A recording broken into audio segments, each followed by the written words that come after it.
Something I'd like to share. You're going to hear a little bit of road noise. I've got the door open, the slider door um, behind you. Um, Along the lines of perfectionism and anger and like behavioral types. Um, I don't consider myself a perfectionist. I mean, I've been cleaning professionally since I was a kid. It probably has to do with more of my mentality and how my brain works and stuff. I leaned into perfectionism at times to the dangerous level where, I'm digging letters out of the mailbox at 4 a.m. to slit them open with a razor so I could put the new edit in, and tape it back up, things like that. Somebody taught me that life is too short to leave some things left unsaid, and it said that some things are better done wrong than not done at all. And I know that the closer I got to perfection, the more things were falling apart and the less I was able to perform. Here's a good story, and this is about my guitar and where I bought my guitar. It was in Arizona in a jewelry shop, and I was playing a 12-string, living outdoors, doing all that work, hauling my water, washing my clothes, cutting wood, and I had like years of tennis elbow from playing guitar, and the 12-string was murder on that, and it really wasn't suitable for outdoors at all times. So I needed a classical guitar, something easier, lighter, and easier to play. I've owned them before, and so I'm moving through Gallup, I think that's Arizona, and I needed gas money, and there went the 12-string, and I wanted to get a classical, and I went to a jewelry shop on a Sunday, and these ladies were in their high heels, two of them working. They probably had no customer the entire day, and I was there bright and early in the morning, and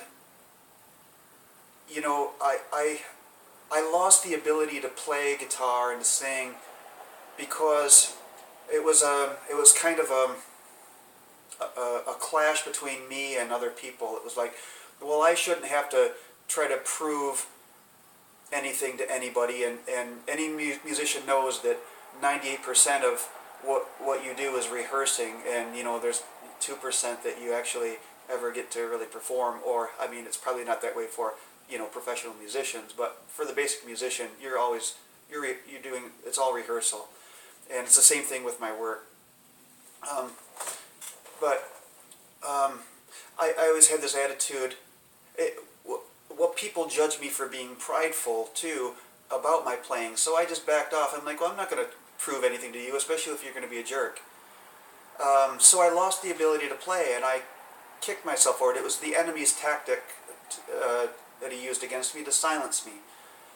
And God gave me a voice, and He gave me the ability and the talent to play guitar, and damn it, I am grateful for it. I'm stepping up and playing it. So I went into this music shop, and I started doing this, where I would ask them in a guitar shop, formally, may I take this guitar down, may I play it, and I'll take my belt off so I don't scratch it, whatever, and I'll step up and I'll tune it, and I'll play into the room, and then people start making offers, and so I found a classical guitar. This thing is brand new. It was probably 5 years ago, and I still call it brand new because it looks brand new.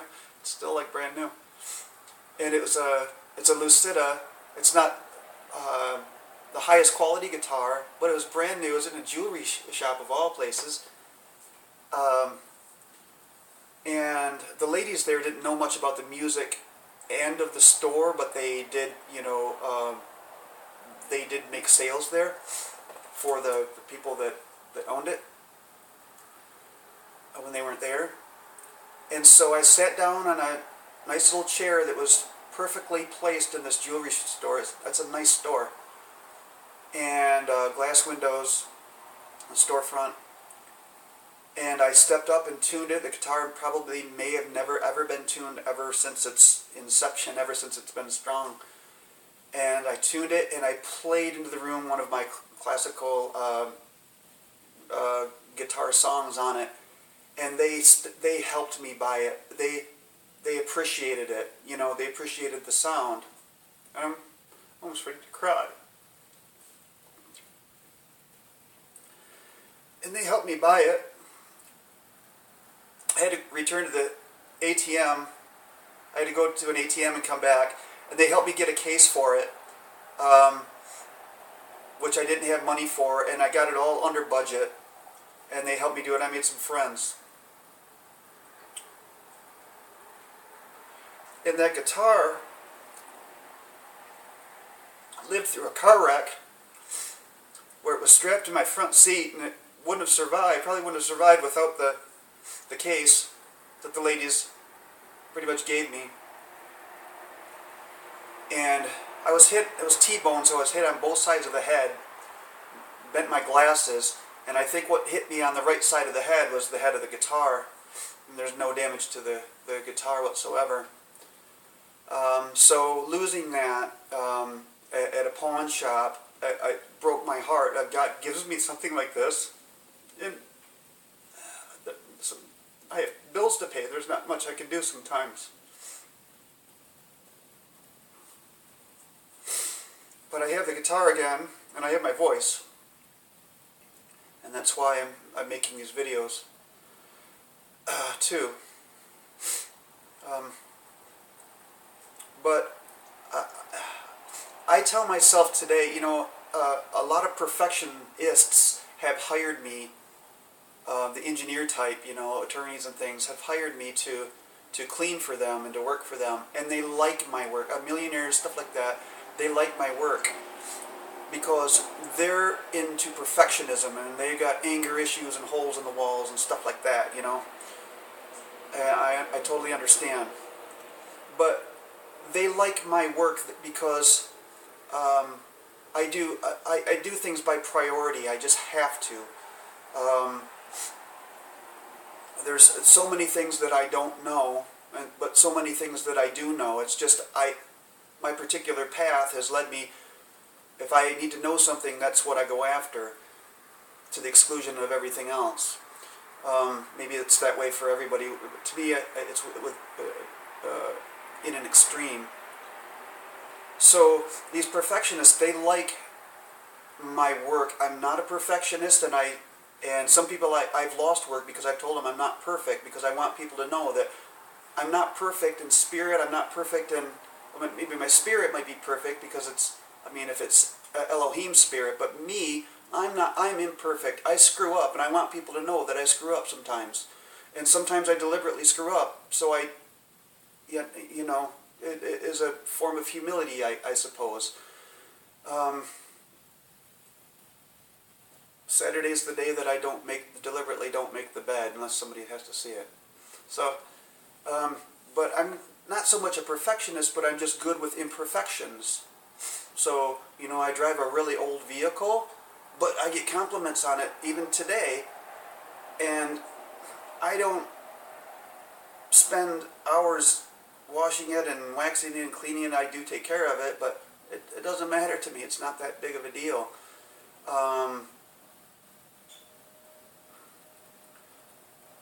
So I'm just good with imperfections. And people, they like that. They like that in my work. Sometimes I might get a little too sloppy for myself. Even in my writing, in my music. But it's, you know, it's also, it's spirit, and it's also emotion, you know. So don't limit that to the APA and, you know, grammar and all kinds of crap like that. Say it, you know, say it. So perfectionists, I know that they have anger issues really bad. Usually behind those anger issues, I find a mother whose kids will never be good enough. I don't want to betray a particular company, but there was a company that I heard of that had the word perfect in it, okay, in the title of the company.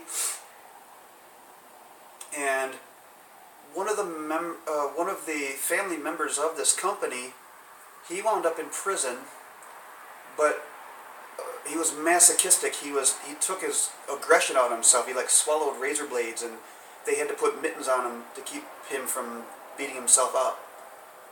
And he had way big anger issues, like when he gets together with a girlfriend, there's a restraining order type stuff, like that. And then I discovered that the name Perfect in the family business, and I realized that it's interesting. He was taking the aggression out on himself. I suppose I was there too.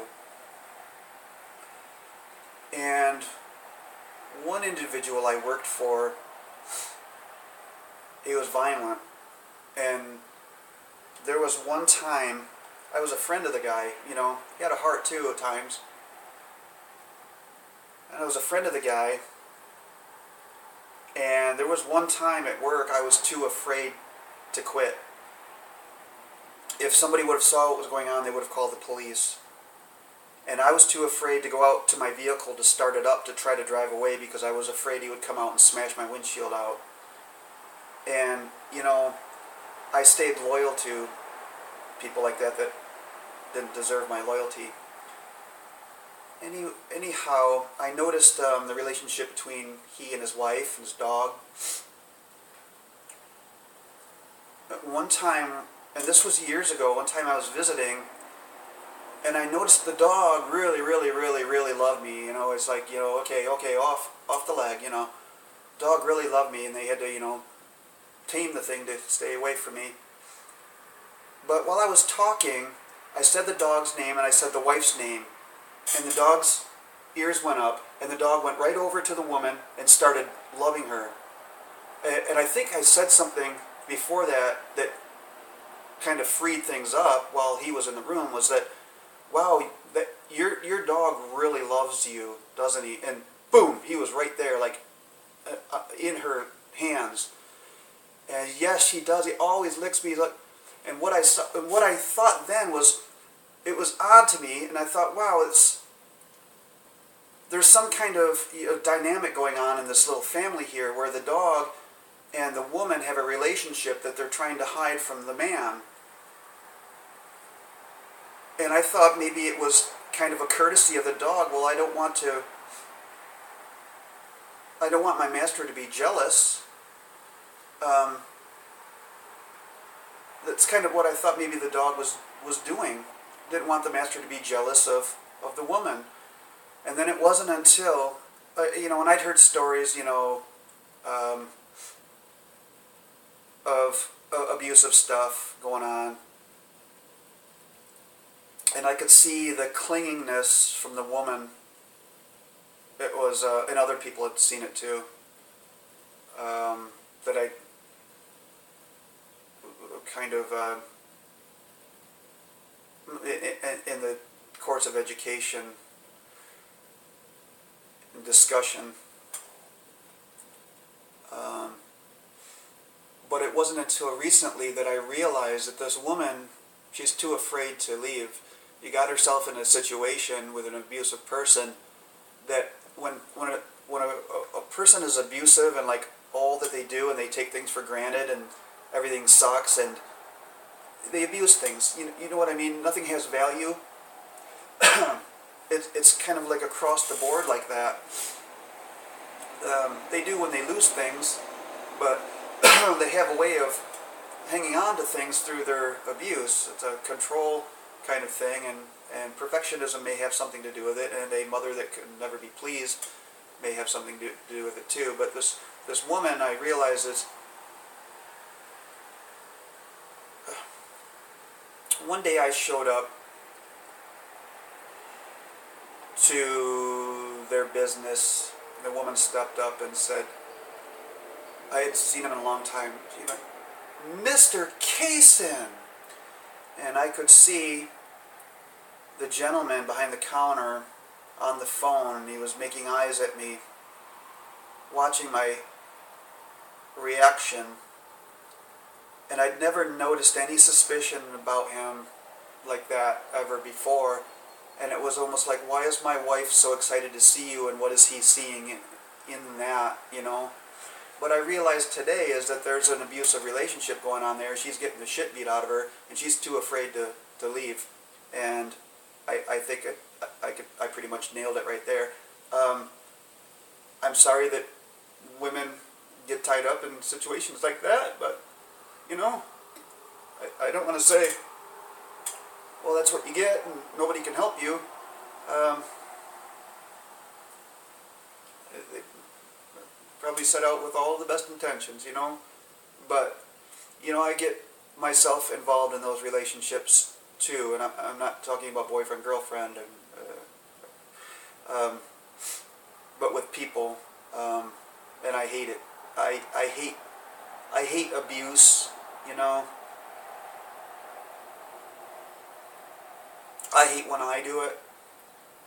I know that if I'm abusive toward myself or my belongings or my attitudes, I'm going to be that way about other people. I'm going to be that way about my wife. You know, I hate that in me. I don't want to allow I don't want to allow myself to be that way. That is a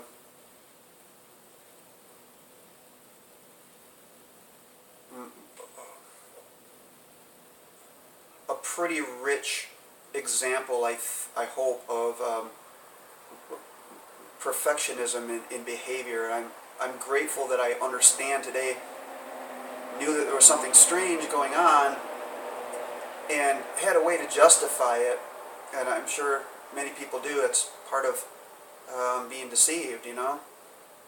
And now being able to understand it. So back to the dog and the woman. The dog and the woman, they have to experience these outbursts and these rages, and they don't like it. They don't like it. They want to hide, they want to leave, and they're too afraid to hide and leave because they'll get killed.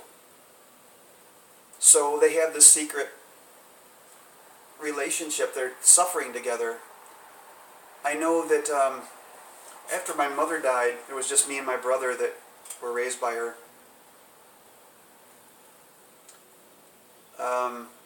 People noticed that we were very close. One person noticed that, who worked for my mother as she was dying, said, and I didn't realize how close we were before she died, but they said that you probably had to be.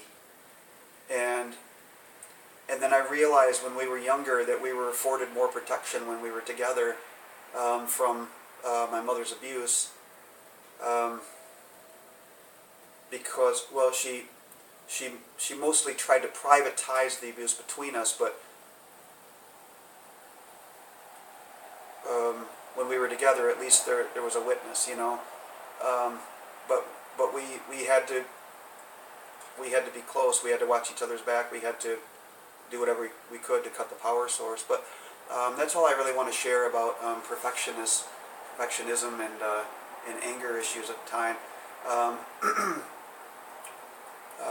There's nothing in life that's worth hanging on to that bad. Nothing, getting it right, that high performance, you know, that's all good and everything, but going too far, you know, what is your goal? You know, who are you trying to impress? Well, you know, hopefully people that listen to me appreciate my non-perfectionism too, or my just being good with imperfections. But anyway, have a blessed day.